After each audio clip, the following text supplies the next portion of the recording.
Oiê, vem acompanhar como eu fiz esse corte falso super fácil na maquiagem, ou vem só pra acompanhar pra saber como é feito. Eu sou a Jace e vamos pro tutorial. Eu tô utilizando massinha de EVA, retirei a maquiagem pra não ficar nenhum resíduo, e aí eu vou fazendo uma cobrinha pra poder medir na pele certinho e ver como é que eu quero que fique. Aqui eu decido qual é o tamanho, como que eu quero que vai ser, e aí já fica a base retinha pra poder entrar em contato com a pele. A massinha de EVA, ela não gruda na pele, então a gente vai ter que passar látex. E assim, passar látex sem miséria, porque senão dá errado. Depois de passar o látex, eu gosto de esperar alguns minutinhos pra ela começar a secar pra eu colar o que eu tenho de colar. Eu acho que fica mais resistente quando eu faço assim.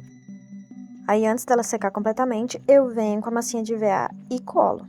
Com o auxílio do meu borrifador de água, eu vou umedecer a ponta dos dedos e vou passar na massinha pra ela ficar mais maleável e não ficar com tanta marcação de dedo. E aí eu venho afinando as bordinhas pra ficar mais em contato com a minha pele e ficar mais realista, mas eu faço isso tudo depois que eu deixo secar, porque senão ela cai, mas mesmo assim é importante segurar. E aí eu venho com um pincelzinho mesmo, desses um pouquinho mais durinho, e vou passando assim, ó, prensando na pele pra ficar o mais fino possível. Depois eu venho com mais um pedacinho de massinha de EVA, vou fazer o mesmo processo, a mesma cobrinha, e aí eu vou colar com a ajuda da própria massinha de EVA, já que ela gruda nela mesma. Eu vou prensando e sempre vendo se a parte de cima tá presa, porque ela sempre pode cair. Agora, com o auxílio de qualquer coisa que seja com a ponta fina, eu venho chuchando no látex e passando pra colar essa bordinha embaixo que vai ficar levantada. Sempre com muito cuidado para não descolar a parte de cima e sempre prensando as duas partes. Aí eu já aproveito para passar um pouco nessa bordinha de cima que não tinha ficado bem colada. Na parte de baixo é o mesmo processo de vir com o pincelzinho, dar o acabamento para ficar bem rente com a pele, para ficar o mais realista possível.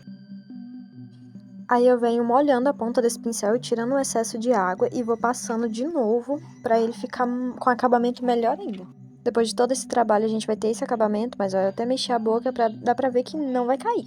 E aí eu venho de novo com o cabinho do pincel para dar mais acabamento ainda.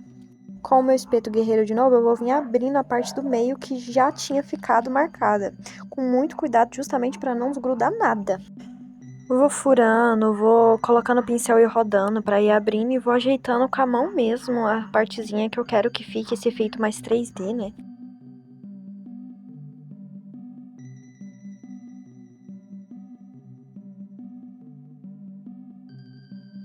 Depois de abrir tudo certinho, eu venho com mais uma camada de látex passando por cima de tudo, encostando na pele, encostando na massinha, passando por cima de tudo pra ficar realmente bem firme. E aí depois eu vou esperar secar completamente. Quando secar completamente, vai ficar desse jeito que eu tô mostrando no vídeo, completamente transparente.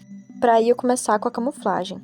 Vocês vão perceber que vai ficar um pouquinho mais escuro do que o tom da minha pele, mas é porque eu comprei a base errada. Eu comprei a base um pouquinho mais escura. E como eu não diluí a base, eu passei ela pura justamente porque a minha massinha de EVA que eu usei, ela é completamente branca. Então vai dar um pouquinho de diferença, por isso que vai dar um pouquinho de diferença. Com o auxílio de um pincel um pouquinho menor do que eu tava usando, eu venho passando nas partezinhas onde o outro pincel não conseguiu chegar, onde ainda ficou branco. E eu venho passando a esponjinha pra dar um efeito um pouquinho mais natural. Eu usei o pancake preto da Color Make pra poder fazer a parte de dentro, diluir e passei, né? Aí a gente já vem pro sangue falso. Inclusive, se vocês quiserem tutorial de sangue falso caseiro, me contem aí nos comentários que eu trago.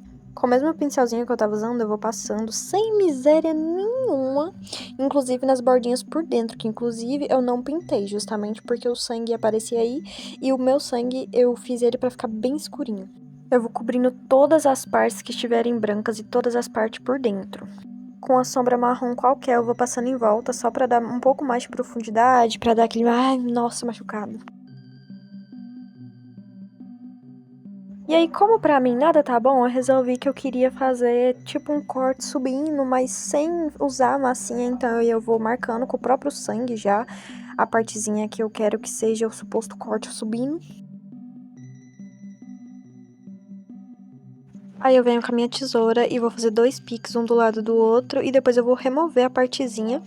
Aí eu venho fazendo mais detalhes de sangue nas partes que eu quero que fique um ar escorrendo, sabe? E aí depois eu separo um pouquinho de sangue em um outro recipiente, borrifo bastante água e misturo ele para ele ficar bem mais líquido. Aí com o auxílio de uma escovinha, eu vou chuchar aí e vou espirrar sangue em volta desse machucado, pra esconder detalhes que não era pra aparecer, pra realmente ficar bem mais realista, até porque quando você corta, você não fica sangue só no lugar que você cortou. E eu vou fazendo isso até o meu coração dizer que tá bom, inclusive. Com o mesmo sangue diluído na água, eu venho chuchando várias vezes no mesmo lugar para poder simplesmente escorrer mesmo. E vou fazendo isso em todos os pontos que eu queria que ficasse escorrendo esse sangue. Mostrando mais de pertinho para depois ir pro close.